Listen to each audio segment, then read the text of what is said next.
My husband's true love's sun starts burning up in the middle of the night. He leaves me behind to take him to the hospital. I clutch my belly and wait for him to return. But all I get is news of my child dying of asphyxiation. I am in agony after losing my child, and I lose hope in everything. I jump off the building and welcome death. When I open my eyes again, I am back to the day that I slip and fall and give birth prematurely. This time, all I want is for my child to be born safe and sound. Nicholas Zimmer, I don't want you anymore. The hospital bustled with activity as I numbly followed the nurse's instructions to sit on the bench. My hand instinctively moved to my abdomen where my baby had once been growing. It had been 3 months since my last period after losing my fully formed child, worried there might be lasting complications. I finally came to get checked. As I stared ahead blankly, a familiar figure caught my eye. It was my husband, Nicholas Zimmer, carrying a child about 5 years old. The child had brownies smeared all over his face and held one piece in each hand. A woman stood beside them, gently wiping the boy's mouth with a handkerchief. Nicholas stood tall and commanding. The woman exuded warmth and grace, and the boy looked adorable with his rosy cheeks. They looked like the picture-perfect family, at least to everyone else, even though it was an unbearable sight to me. I still watched them clutching the hem of my coat tightly when the boy suddenly whined about, needing to use the bathroom. Nicholas smiled helplessly and carried him away. The woman watched them leave with a smile, and she turned and met my gaze.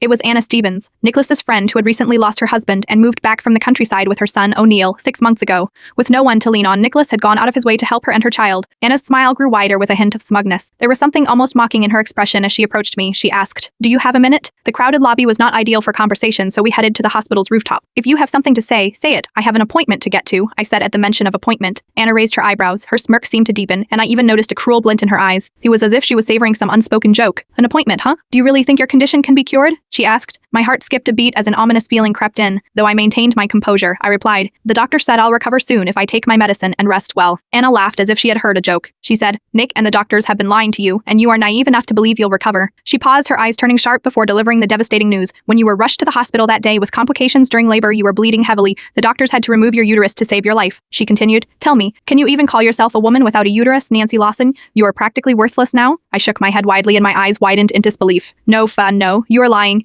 You are just trying to come between me and Nick. He would never keep this from me. I will recover, I know I will." I was not sure if I was trying to convince Anna or myself, yet no matter how hard I insisted, the pieces started to fall into place and images began flooding my mind. The unusual changes in my body, Nicholas' rare moments of tenderness, and the guilt that occasionally crossed his face. Anna gripped my shoulders, her beautiful face radiating triumph. "Nick doesn't care about you at all. That day when you called him to come home after your fall, I was there. When I tearfully told him and had a high fever and needed to go to the hospital immediately, he chose us without hesitation, abandoning you." I stumbled backward in shock. On Christmas, while military wives and their families were attending the community event at the base's auditorium, I was alone at home that day. Nicholas had been busy handling things at the station. At 7 months pregnant, I had slipped and fallen, yet there was no one around to help. In desperation, I called Nicholas, begging him to come home and take me to the hospital.